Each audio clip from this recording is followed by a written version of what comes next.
আসসালামু আলাইকুম রহমতুল্লাহ বরকাতু। প্রিয় দর্শক মণ্ডলী, আপনাদের সবাইকে শুভেচ্ছা জানাচ্ছি। বাংলাদেশ মুজিবসেনা ঐক্য লীগের ইউটিউব চ্যানেল স্বদেশ অন্দরমহলে। বিষয় প্রেসিডেন্ট শাহাবুদ্দিন ছুপ্পু।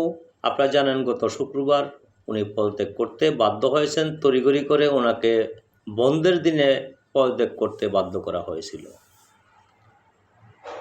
নির্বোধ শাহাবুদ্দিন ছুপ্পু উনি বুঝতে পারে নাই যে আদর্শ কত বড় জিনিস। উনি আদর্শকে ধারণ করতে পারে নাই। যে আদর্শ ধারণ করেছিল জাতীয় 4 নেতা। জেলখানার ভিতর থেকে তাদেরকে প্রস্তাব দেওয়া হয়েছিল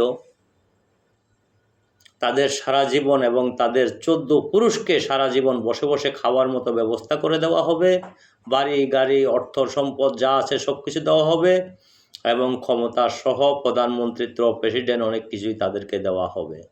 কিন্তু তারা একটা কথাই বলেছিল, আমার হৃদয়ে জাতির জনক বঙ্গবন্ধু শেখ মুজিবুর রহমানের আদর্শ আমি ধারণ করি আমার বুকে।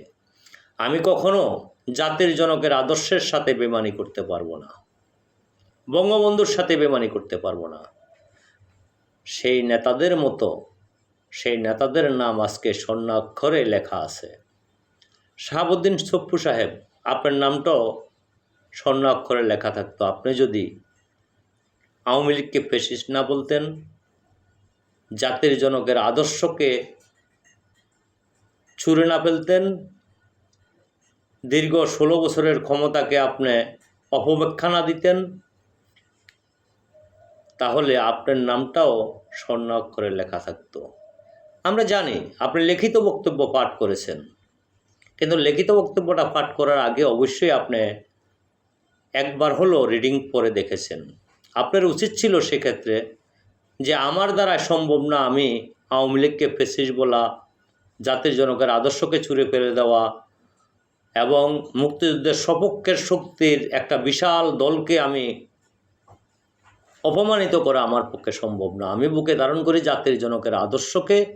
আপনি যদি এই কথাটা বলতেন, আপনার নাম বাংলাদেশ নামক দেশটি যতদিন থাকতো স্বর্ণাক্ষরে আপনার নাম লেখা থাকতো। জানি না আপনি কেন তারেক জিয়ার পাও চাটতে গেলেন, জিয়াউর রহমানকে সামনে তুলে নিয়ে আসলেন, খালেদা জিয়াকে সামনে তুলে নিয়ে আসলেন।